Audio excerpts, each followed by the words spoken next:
has come and gone, but one of the biggest and maybe my favorite stories of the past month, the Civic Center has a new sign just in time for Celebrate Anderson. How would you rate Celebrate Anderson this year, and how did it go with two concerts? I thought it was great, and we had two concerts because it was 25th anniversary. We 9,000 tickets plus were ordered for both nights. The entertainment was good. The rain dampened the amount of people who attended. You had the hot air affair over on Kite Hill. So we had a whole lot of stuff going on at the same time. But overall, I was pretty pleased with it. I think there's things we can do to make both of them better. And we will be doing that. Next year, we'll go back to one concert because it won't be the 25th anniversary. And so we'll be able to just tweak a few things. And overall, it went well. And yes, we're very pleased with the new signs that took forever and a day to order and to get here. And I say two new signs because we have the big sign, and now we have a sign, a digital sign at the other entrance. A lot of people use that entrance. Yes, they do. And a lot of traffic on that road. And so I'm also equally as excited as about the new sign at the airport, which is the sign that we had there. You couldn't even tell it was there unless you actually walked up and ran into it. But now this is a really good sign, tells you what's going on in the airport. And you should know at the airport, we've got a group of aviation-minded citizens who meet once a month and have really good programs. Rob Wallace runs that. He does a great job with that. And we're also going to have an airport run. There's a fancier name, Earn Your Wings, coming up in October. And the pre-registration on that has been going really, really good. They're actually going to race around the airport, and we're going to have, and all credit on this goes to Brett Garrison, the airport manager. We're going to have static displays and all kinds of stuff and people jumping out of planes. So it's going to be a run, but it's going to be a run plus. And they do this in other places, and we just thought it would be something to bring attention to the airport because a lot of people still don't know how busy that airport is, how much it is used, and what a great economic boon it is for Anderson County. And so this is a way to get people there who don't usually go there. Unfortunately, the playground equipment's still on some boat in some ocean. Well, let's coming here. We're talking about there's going to be a new playground. Also, before we do that, how busy is the airport? Is it continuing to pick up? It's continuing to pick up speed all of the time. Our big shortage there is hangars, and we're looking at a way that we can do that to add hangars because we have many requests from people who want to keep their airplane there. Always remember that Anderson County has ILS, instrumentation landing, and a lot of other airports don't have that. And we also have one of the largest or longest runways in this part of the world. So anything we can do to enhance that is going to increase the amount of fuel we sell, and that airport runs almost totally on jet fuel sales and some regular aviation gas, but jet fuel sales really pump the money into that airport. And let's talk about the playground. There's going to be a playground out there that people can use for birthday parties and bring their kids out. They can come out there anytime they want to, and with the activity at the airport while they're playing on the aviation-themed playground, which it was a public-private partnership to make that happen, they will be actually able to see planes come and go and helicopters landing and things like that. And it'll just increase people's awareness of aviation in Anderson County. We think that'll be a good thing. Plus, one of the biggest playgrounds that people go to all the time in Greenville is the playground at the airport. And so we want to do something just like the city airport, the metro airport, not the jet port. Right. So that's what we're trying to do, and we're going to do it. We've already paid for it. We're just waiting for it to come in. So it's just waiting on the equipment now. Well, not far from the Civic Center, we were talking about the county. I guess one of the big things, county broke ground on a new $83 million detention center, and the dirt's already being moved. We've talked about this a good bit in the past, but just remind people really quick why this is so important to law enforcement and to the county. Well, it's so important because our jail holds around 250 people now, and oftentimes we get 400 people in that jail, and that's not good for the people who work at the jail, our detention officers. It's certainly not good for the inmates. 80% of them, probably more, haven't even been to trial. It certainly doesn't help people who have mental health issues when they go there. It's not going to be a place where they can get better, even though we've increased the number of psychological testing and support. We've increased that, but we just don't have a place to do it well.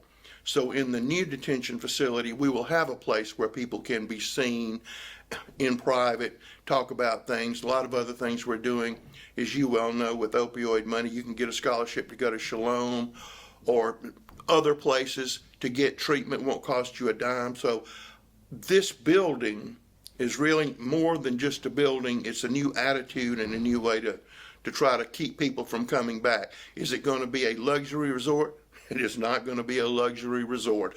I promise you that. The other key thing on this is that the infrastructure is already going to be placed in case that jail ever has to be expanded.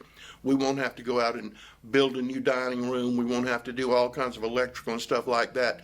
That base will already be there from this build. So, and yes, you can go out there right now, and they're working just about every day out there to build that jail, which is still going to take 20 months, 21 months to build. And this was not something the county council just decided, well, that'd be a good thing to do. We had to do this, right? Well, we had to do it, but council formed about 5 years ago the Criminal Justice Coordinating Committee, and one of the number one recommendations, and this was made up of citizens and people from various agencies, you had to do this to quit doing what we were doing. And was there always a possibility that the state, but the feds could come in and tell you, you have to build a new prison? Absolutely. That's a real thing. That's not just something that people say because it sounds good. So, council's doing the right thing. They're doing a really great thing. But I can assure you that nobody ever gets excited about building a new jail. You don't get big crowds over there saying, boy, this is the greatest thing we've ever done to spend this amount of money to build a jail. It's one of those things you have to do. And do we have a up and operational date in mind? I mean, is there a It's goal? about 21, 22 months. I'm deducting the month we've already spent doing the grading and things like So in that. 3 years, it should be running. 3 years, it'll be wide open. 2.5 years, it'll be wide open running. Speaking of things people never want to talk about spending money on, any updates on water and sewer stuff going on? We have a lot of sewer projects going on that we're working on. We dedicated the Anderson County, Pendleton, Clemson wastewater treatment plant. That construction has begun to expand the capacity on that plant that was, off the top of my head, 40 years old. You can imagine the treatment systems used 40 years ago are not as up to date as the treatment system used today. And that water goes into Lake Hartwell. For me, I want that water, that septic, to be, when it's returned, as clean as humanly possible. This new plant will do that, so it will have a big environmental impact, not only on disposal, but what goes into that lake. And also it will allow for the growth that's occurring in that area, in the Pendleton, Clemson area. It will be able to handle that.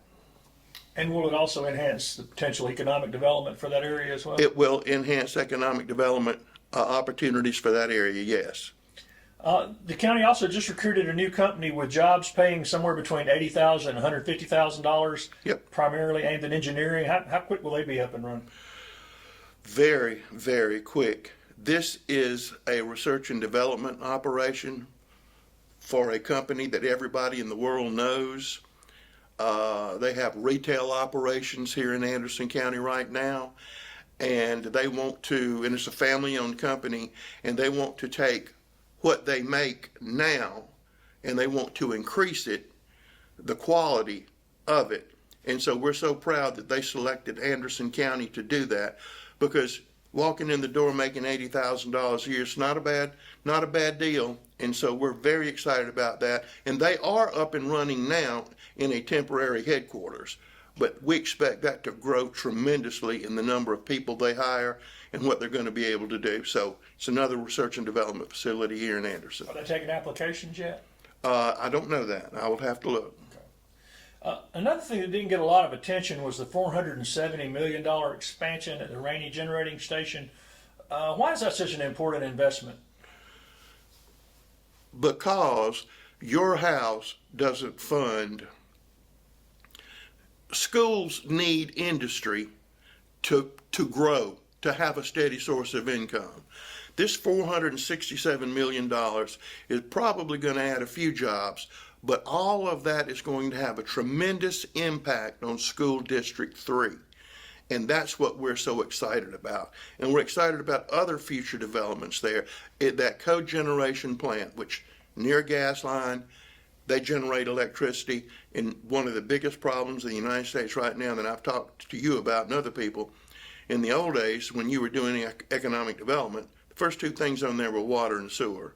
On a request for information now, the number one thing is electricity availability and how many times does it go out. That is a big deal. So it's going to increase the capacity, and we have several other opportunities that are going to make our electrical grid in Anderson County stronger. We're excited about that.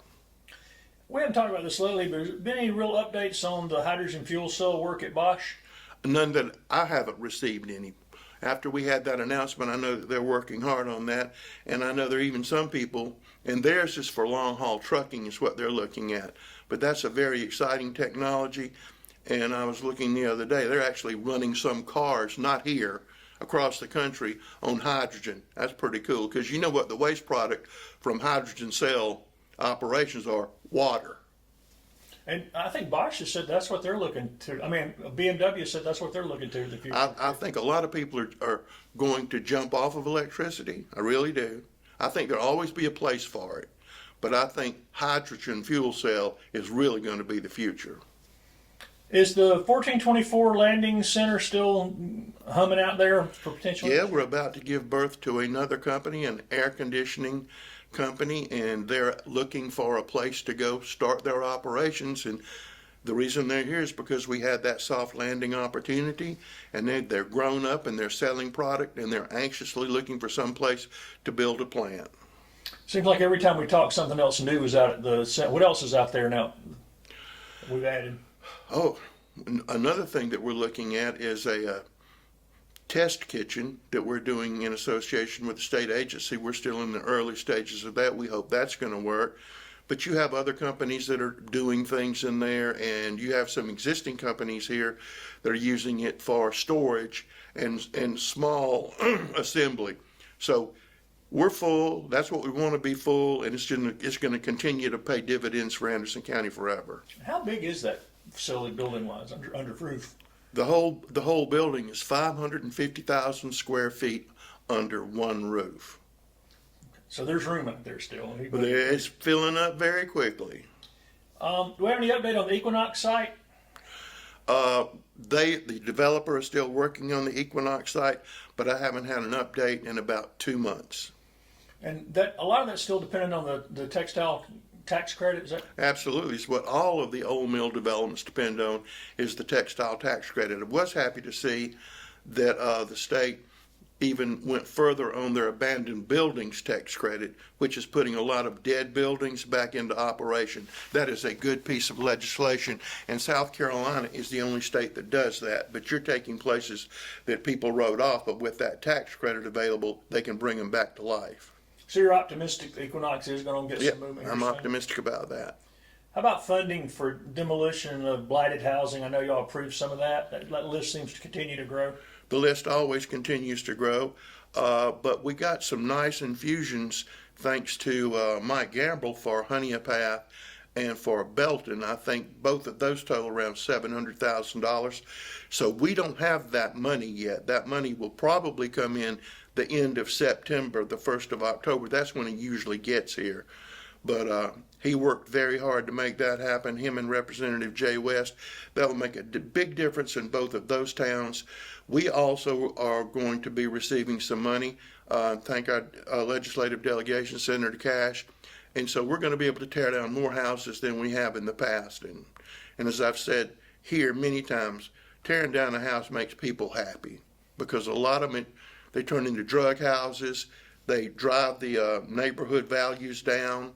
And so it's just a good thing when we're able to do that. I mean, we were talking about some fresh ones that just came available, like one particularly in Homeland Park that burned about 2 months ago. So we're now, after the dust is settled, we're doing everything we can to make that house disappear. And it's right there on the main line in Homeland Park. So we're excited about that. That's going to do a lot of good for a lot of people. That can be the beginning to a community bouncing back a little too, right? Well, it can, but if you will notice, most everybody, they focus on these large subdivisions. And that's true. There are a lot of subdivisions and people want to move to Anderson County. There are a lot of subdivisions in the upstate. But if you will notice around the city of Anderson and other areas in our county, that infill is taking place. And probably half a mile from where we are, there are 4 houses under construction from the old courthouse. And they're going into lots that have either been cleared because of demolition projects, or they were just left. And you have builders, and these aren't big builders, but they're coming in and buying these lots and putting houses on them. And why is that good? Well, the water and sewer is already there. They don't have to have that expense of building a sewer line, a water line, or running electricity. It is already there. And there's some nice houses going up that are affordable, and we're excited about that. Infill is a good thing. And it's growing. And it's growing. Well, speaking of the historic courthouse, it's really starting to look good. Think the repairs will be done before the end of the year? I'm hoping everything will be done by Christmas if it doesn't rain. They were hammered with rain, something terrible. You can buy one of the roofing tiles from the top of the old historic courthouse. They're for sale at the Anderson County Museum, and they all of the proceeds from those tile sales go directly to the Anderson County Museum to enhance exhibits that they already have, like the Veterans Monument. Also purchase some new exhibits. Well, it seems like every time we talk, there's another zoning story, and there was a zoning sort of taking center stage in this past month with a 249-unit proposed trailer park in Star being pulled by the developers after pretty major public outcry and opposition.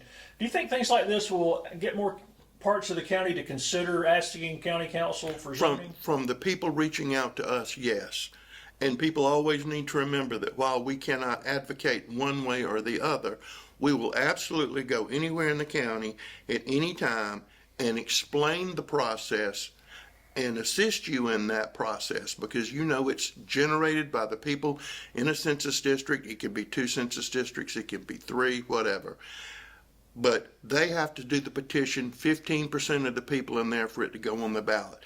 But we will walk you through every step of the way, and we'll be happy to do that. That's what we're here for, is to provide that service. And so the process is meticulous but not that complicated. Is that correct? As one person said, it appears hard. It's not as hard as it appears, but you also don't want to make it too easy. Right. And you think that kind of zoning would have a potential impact for economic development moving forward? If we get... I think good zoning goes hand in hand with economic development. I don't see a problem with that. We haven't talked about PAWs much lately. I know it's been another challenging year, had to taking in more abused animals that were taken in an already busy shelter. Have you heard any updates from out there? We're wide open. We're spaying and neuter as much as we can. We're taking in animals. If you can't keep your animal because you can't feed it, we will provide the food necessary for you to do that. We have a very dedicated staff. They work themselves to death. It's probably one of the hardest places to work in Anderson County. We encourage people to adopt. If you can't adopt, at least help us by doing a foster. I also want to say nice things about the Anderson County Humane Society. They do good work. The county funds them, I think. It's $25,000 this year, but if more is needed, the council's willing to do that. But we have a huge animal problem. It doesn't seem to be getting any better. And I mean, if you want your animal spayed and neutered, you can find a way to do it. We will help you do that and be happy to do that, because that's part of the problem.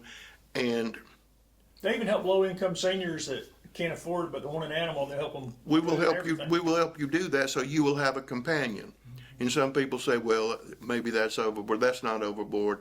Everybody on that council is a huge animal lover, and so they're going to go the extra mile. And if people can't adopt or foster, how can they help? What else could they do? Well, we receive a great many contributions, donations every month that allows us to do things like this. So we can take that money that people have donated and buy dog food. And naturally, we get special breaks sometimes on dog food and cat food and things like that. So we will take your donation and help somebody in the community with your situation.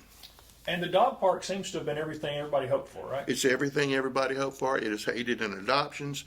It makes the animals healthier.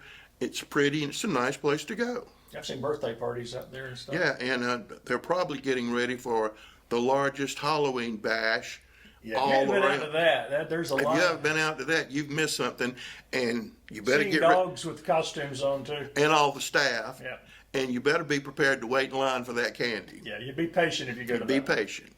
In 57 days, Anderson County voters will make one of the most crucial decisions probably in the county's history when they vote on a proposed referendum which would put in place a 1 penny sales tax which would be used exclusively for roads and bridge repair and maintenance. If approved, it will be the first time in the county's history there's been a reliable economic engine to take care of the 1,550 miles of county-owned roads. And of course, the funds would also be used to help municipalities, and several mayors have already told me they support the effort. Groceries are excluded from this proposal. What will it mean for this county going forward if this thing is approved? It would probably give us the best roads in the state of South Carolina, or at least as good as some of those in some of the other counties who have passed this. And I also want to point out that for the towns, those roads will be selected by the mayors and the town councils. That's who will tell us what roads to be paved. But I think one thing that is very important to mention is that this is going to help us with school safety. It is going to be a big amount of money to help with the school safety, roads near schools, things we need to put in, turning lanes and things like that. I think it's going to be a way that the county can help make the schools safer places to go, and that's a big, big part of this. And EMS safety as well. There's 57 bridges right now that a fire truck can't cross and a school bus can't cross. Absolutely. So Absolutely. And this would probably give the county to start with $35 million a year. It would only last for 7 years because then it goes off by law. When somebody says, I've never seen a tax go off, well, this one goes off after 7 years. Then the people of Anderson County, if they want to, can vote for it again. But the council can't put it back in place. The people do. And yes, anybody that buys stuff in Anderson County will pay for it. But in addition to that, everybody who visits Anderson County, in which a whole lot of people visit Anderson County, we expect 30% of that money to come from people who don't live here. You had the first football game at Anderson University. Were there a lot of people from Anderson, South Carolina there? Yes, but there were a lot of people not from Anderson County, South Carolina there. You had Clemson that night. You had a lot of people staying in Anderson County that night who don't live here, but they certainly, all of those people spent a whole lot of money, and that money would have stayed here to help us maintain our roads. well, the big Ruckus Country and then the Bassmaster stuff, those people all spend money here. That They would go all towards our spend money roads. here. All those people spend money here. Where would it leave the county if this doesn't pass? Then we would continue to do the best we have, best we can with what we have. Council doesn't want to raise millage. They don't want to put that burden on people. They haven't raised it in 16 years, except for 1 year they raised it 1 mil. They took it off the next year, and they don't want to put a vehicle tax on people. And that's why they want the people to decide, not them. Here's the option. People say, well, I'm against it. And people can be against it. This is America. You can be for something and against something, but that's what it is. And that money would be audited separately, and you would be able to see what was happening and where it was going and when it was done. And the list of roads that are going to be fixed? Every last one of them. And council members are going to be doing education meetings in their districts to help voters understand before they vote, right? They can provide information. They can't advocate. They can tell straight facts. But I don't think a lot of people have the information, but they are going to have meetings though, right? Won't be from council members unless it's part of a larger meeting discussing something else, because the county cannot advocate. The county can tell facts. Other people have to be advocates or against it. And just as a point of reference, we are one of the few counties in the state that does not have some economic engine to help fund roads, right? We're one of the few that don't have that. Right. But it also reminds me, and somebody will say that, and you know, some people say, well, good, we don't have that. What's wrong with that? Right. But you got a road situation. And those people don't drive the roads very much. No, but I can tell you that good roads will decrease the amount of money you spend buying tires and other things for your automobile. Yeah, I think we've talked about that. Some of the studies suggest up to $550 a year. I think Michelin did a thing if just having to replace tires and alignments and things like that. The safety factor and those factors come in. We'll talk about that more next time, but As we sit right here, the downtown Christmas tree is going to be 50 feet or more this year for the first time, and we'll see the unofficial lighting in 74 days. Do you have any more holiday surprises? No, but we may have a surprise on what the Christmas tree rests on. Because we have some very smart people who work in facilities. And because of the height it's reaching, we might need a firmer foundation. So look to see something around the Christmas tree site pretty soon, in time for the Christmas tree to be placed on this new and improved foundation. So it'll be even taller. Absolutely. We'll catch up on that in October.